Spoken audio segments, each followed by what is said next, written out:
Yes, I think this topic has become extremely popular since 2016. Obviously, because in this year there were a lot of elections and unexpected political decisions, and people just started questioning what was the reason of that.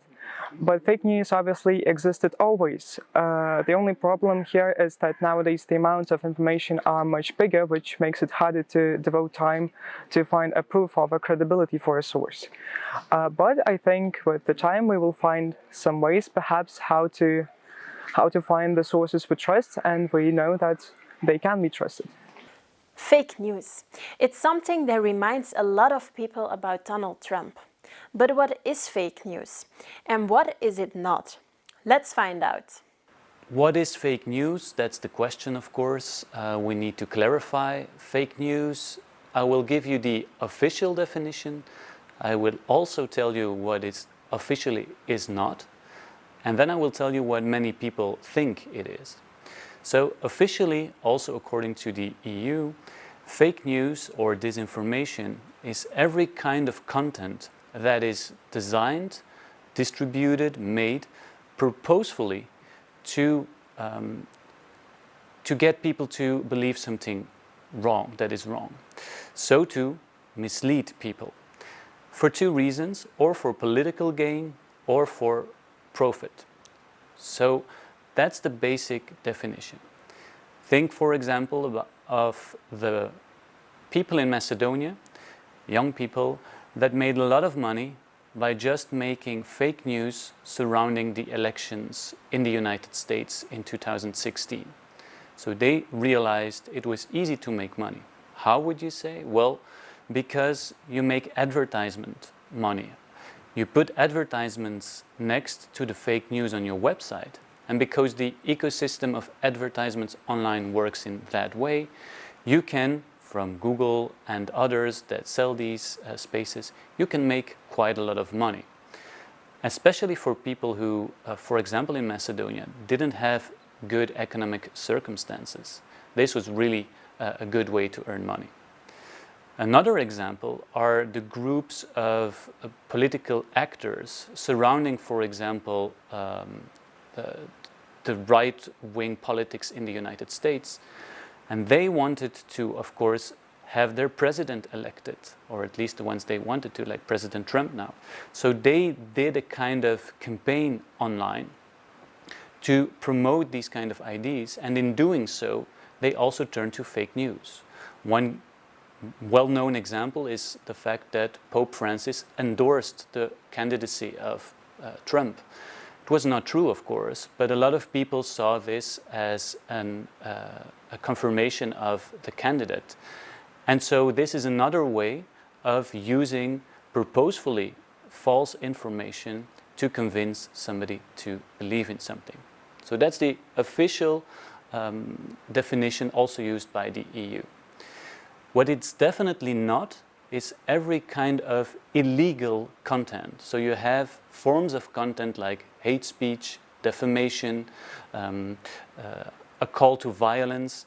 These things are not allowed by law, and they fall under the respective regulatory framework. So this is not considered as fake news. It's also information that you don't want to see online, but it's under a specific category of regulation that also makes that information specifically illegal. So fake news is not illegal as such. We don't want it, but it's not illegal. It doesn't fall under any kind of regulatory framework. A third aspect is what people think fake news is. So what did the researchers at the University of Oxford do? They asked people themselves, what do you consider fake news? And then first, a series of responses were, of course, equal to what I just mentioned. Okay, information that is false for political gain, false information in general. A second category was satire. So people also see satire as a kind of fake news. But they are quite good at discerning that and saying, okay, we know it's satire, it's something we shouldn't take serious. But then there are three other categories that are remarkably interesting to see that people consider fake news. First, it's PR.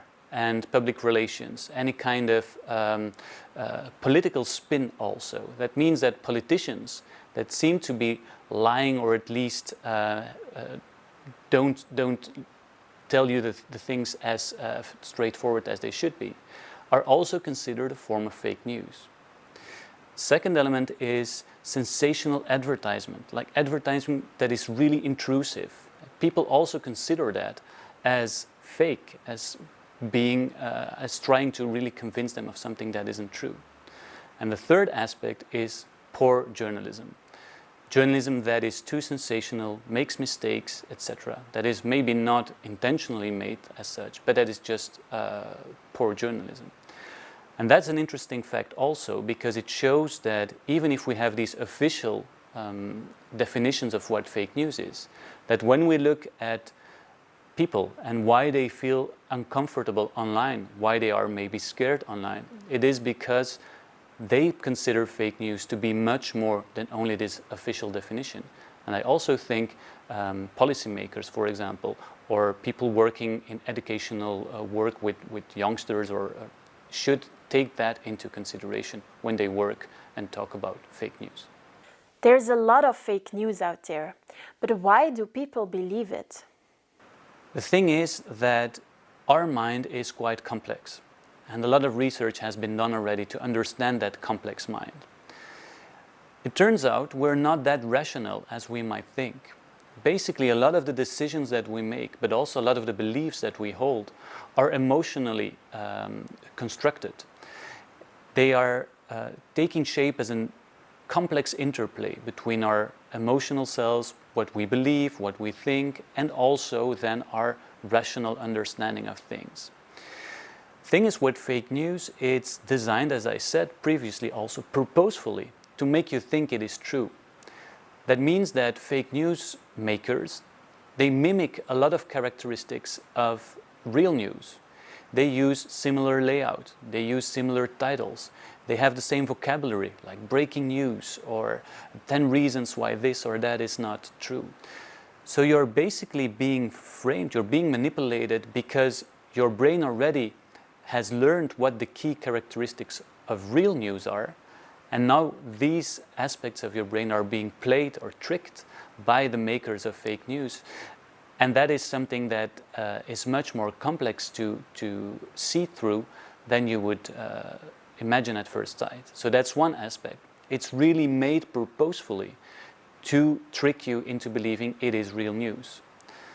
A second aspect is something that you could see as the confirmation bias. It's a mental mechanism that makes us, all of us, quite prone to believe what we already believe, in the sense that if you are confronted with information or even disinformation that would at a certain level confirm what you already believe, then you are much more likely to take it as true. I'll give you an example with the climate change. Say you are a firm believer that there is something wrong with climate. If you would encounter information that confirms that view, another report, for example, that the temperature is rising, you will be less critical towards that report. You will more easily accept it. And you will also be less critical towards the arguments. You will just skim through them and say, well, see, these arguments are valid. On the contrary, if you would be presented a research that denies climate change, or says that basically we found that research found that it's not warming up, you will be much more critical about it. And you will also start looking at the arguments and dismiss those arguments as not really trustworthy, or looking into it and saying, no, this is not really true, and really scrutinize it. So you have a different relationship with information that fits your beliefs than with information that doesn't fit your beliefs. And this is called the bias towards confirmation. That means that also people who might be really on top of things, they follow the news, they are well educated, knowledgeable about many things, might still be prone to these kind of mental mechanisms like the confirmation bias, and in the end might still favor information that is in line with their beliefs. And this might be a filter that even fake news can break through. And so they might even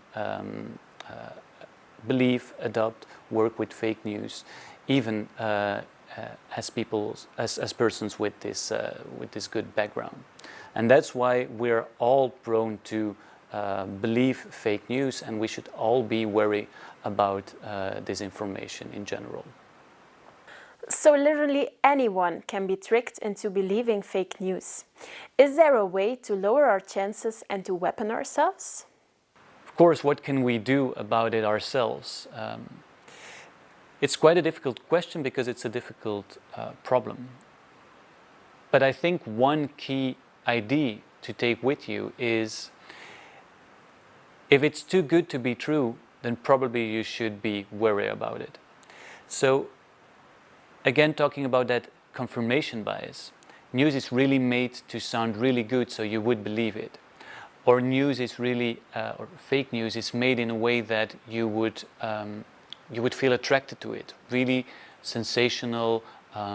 You would be invited to click on it because they withhold some information. Think about 3 reasons why this is a great way of getting a cool down when it's hot. Of course you want to click on that, you'll be incited. So these are a few elements where you can say, well, I'm not immune to fake news. No one is really immune to forms of disinformation, to forms of manipulation, because your brain simply works like that. And if already you take this as a basic attitude when you go online, knowing that you too, even if you are well informed, you follow the news, you have a vision of yourself as being rational, still then you can be played by misinformation. If we can get a lot of people to at least go online with that basic attitude that they are not immune to disinformation and manipulation, I think we will see, we at least will make people resilient to a large extent already against disinformation. On top of that, of course, any form of media literacy is more than welcome. And these are basic mechanisms. If you encounter information online, have a look at what the source is. Is that a trustworthy journalist? Is that somebody who has been working a long time as a journalist or as an information worker? Or is it maybe somebody that doesn't disclose his or her identity? Are they connected to websites that seem that you never heard of, for example? Maybe check information a second time, like look for a second opinion, look for a double check.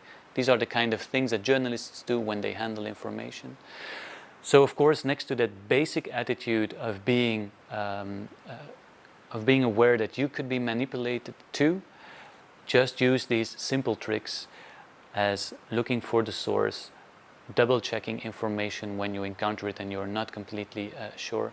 And indeed, when you think, this is a bit too good to be true, then start digging a bit yourself. And these are basic elements, they don't cost a lot of time.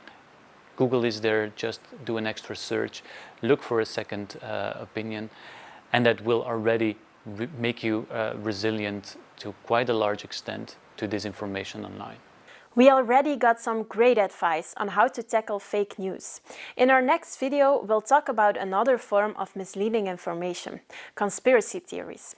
Before we do so, we'd like to conclude this video with a final advice. And to be aware of one thing, the facts belong to everybody. The opinions belong to ourselves.